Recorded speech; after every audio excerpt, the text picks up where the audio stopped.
So I take the train every day from Civic Center on my way home. So the other day, like normal, we are chugging along southbound when all of a sudden the train rolls to an ominous stop. No big deal, it happens, but we all kind of look up from our cell phones, see what's going on, when all of a sudden a woman yells, "Oh my God, there's a man on the tracks!" Sure enough, there's a guy, normal-looking guy, kind of looks like Alton Brown. It is not Alton Brown, but he's like booking it down the tracks. We hear helicopters in the distance, police sirens. I found out later that this guy was shoplifting at Merrick Park, and Coral Gables police have launched like this SEAL Team 6-level manhunt because, like Coral Gables, right? So we are stuck on this train with no power until they catch this guy for 3 hours. It is a dismal hellscape. There is no air conditioning. There's like babies crying. Why are there so many babies on the train? The conductor keeps wandering in with these like sassy but unhelpful updates like, "I think that guy must be smoking that flaca." Like, not useful information. So I decided to make the best of it and introduce myself to my neighbors. On one side, there is Tony, a very cool 20-something who I assume is either like a DJ or a graphic designer. And then there is Danny, who is studying to be a paramedic. And halfway through this ordeal, Danny just announces loudly to the whole train, "I think we should just turn the power on and just fry that guy."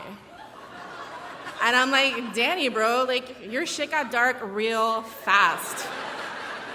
And he just looks at me by way of explanation and says, "Lord of the Rings, bro." And I'm pretty sure he means Lord of the Flies.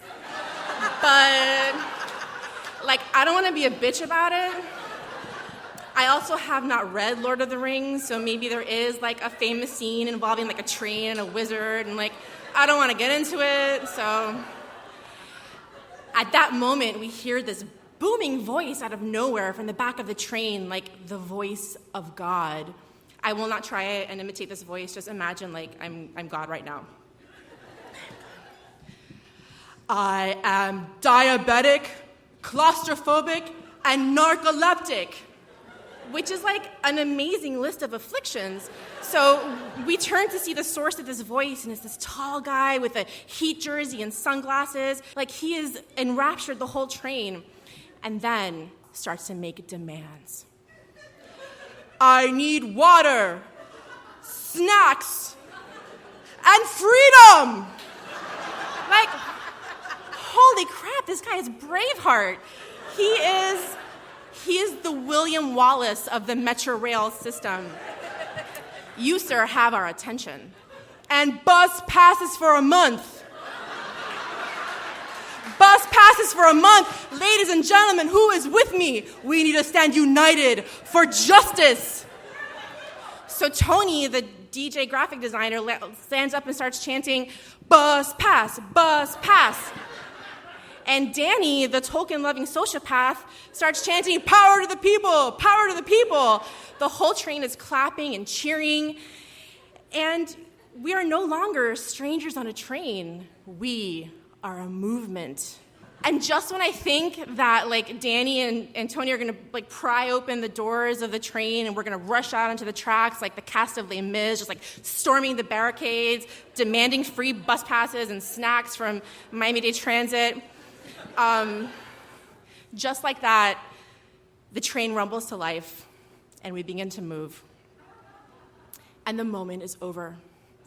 Everyone scrambles for their bags and their babies and their cell phones. But I learned something important that day about myself, about Miami.